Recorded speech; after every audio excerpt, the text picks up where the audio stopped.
Another day, another video. Now I'm back with my thong and it's time to show you how PvP goes. Now there are multiple types of PvP: solo, duo, trio, small scale, medium scale, CVC, but what we're gonna focus on is 10 to 3 million man. So that's gonna be small scale, medium scale to large scale, so possibly CVCs. What I'm gonna get at is the different comps that people are using, mostly the positions, what you want to do with it, and basically objectives as well. So usually the things people fight for. Now most people fight for territories, castles, hideouts, maybe sometimes castle outposts, but mostly the objectives are, on time, so you need to position depending on how much time you have left. For example, if the castle siege is about to end, you can't stay safe far away and hope that they don't do anything. You have to push on them, you have to push the castle out, and you have to kill them. So with that out of the way, let's jump into the comps. But firstly, I have to pull out my high technology. High end, really, it's paint, okay? It's just paint. There's nothing else to it. Now, let's start. You have the Brawl comp. So Brawl is basically where you have people on weapons that just walk in. You press C and you press WQ and you try to survive, beat the enemies down, and you just pray that they die before they can hit you again. You have Brawl, you have Clap Brawl. Now this is where you press all your E's consecutively. So let's say your color says look on northwest, 3, 2, 1, you hit your E's, and then you walk into the enemy and brawl with your Q's, W's, and some people with their E's. But this usually is a hit and then beat them down until they can't breathe. Now the next one, or the last one, is going to be Clap. Now Clap is a lot of people's favorite because it takes the most skill and it's hella fun to play.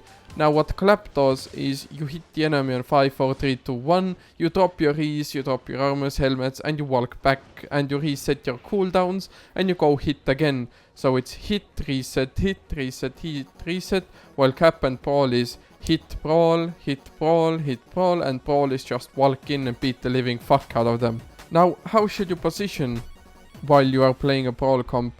Well, firstly, let's draw the enemies. These are the healers. I'm gonna draw all of them at the same time.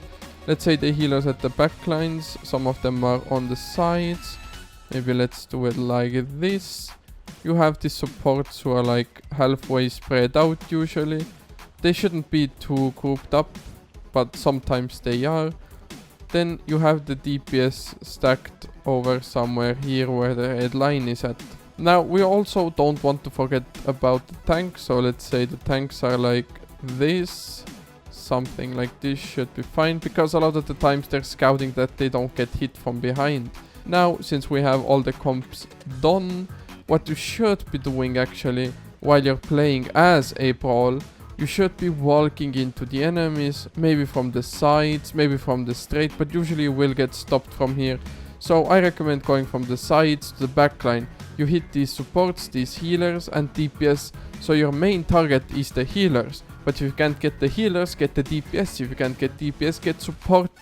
Because if you brawl tanks, you're just gonna die. Like, it's that simple. But if you're playing against Brawl, you want to have people with demon armors walk into your back line. So when the enemy Brawl drops their damage onto your back line, you can demon armor it, judicator armor it. Basically stop them from hitting your back line. Because in Albion you have plate armor, cloth armor, and leather armor. So cloth armor has the least resistances, leather has medium, and tanks or plates have high resistances. So brawling a tank is no good. So the only goal of a Brawl comp is to walk into your backline and beat the living fuck out of your supports, DPS, and healers. If you stop them from getting there, you basically win the fight. And if you stop your team from dying, you also win the fight. What Clap and Brawl does, it usually depends on the enemy as well.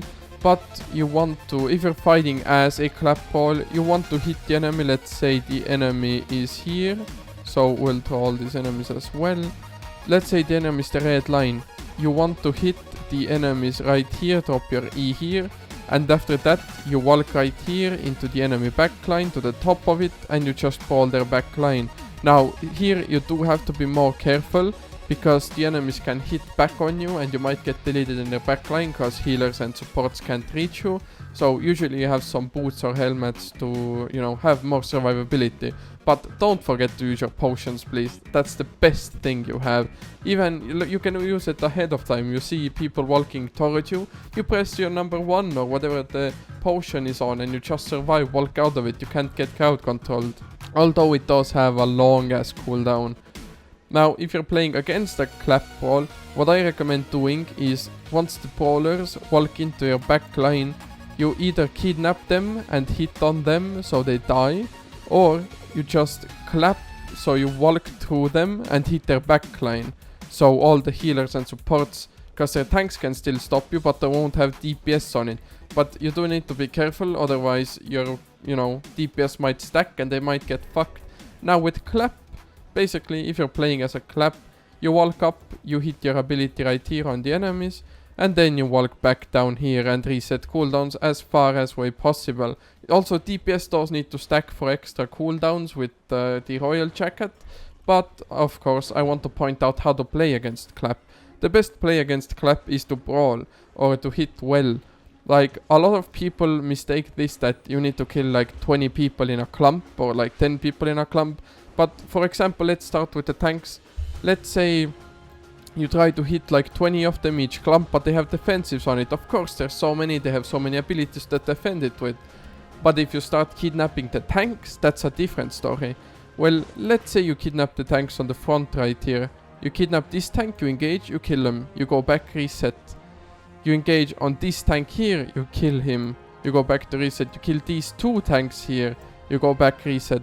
And now realize how the enemies don't have enough tanks to stop you from walking into their back line.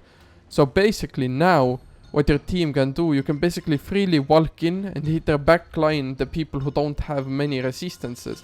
So you can also just kill them one by one, because each role matters in Albion.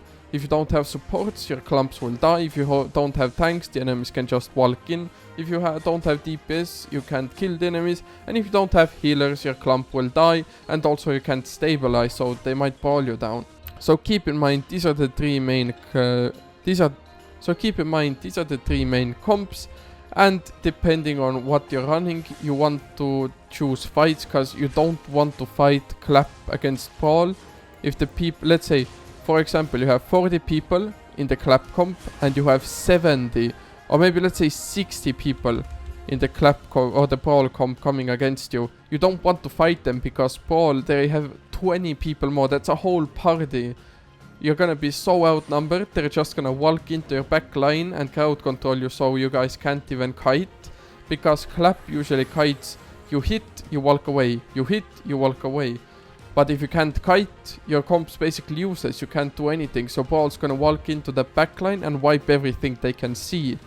Usually, like, Brawl is a huge scale thing.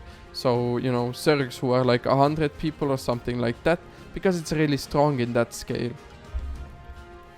Clap and Brawl is really good as well, but I personally, as I said, I like Clap the most, because it takes the most skill to kite, to reset, to hit. Basically, it's the best thing to master in Albion Online, but I don't think there are many guilds playing it right now.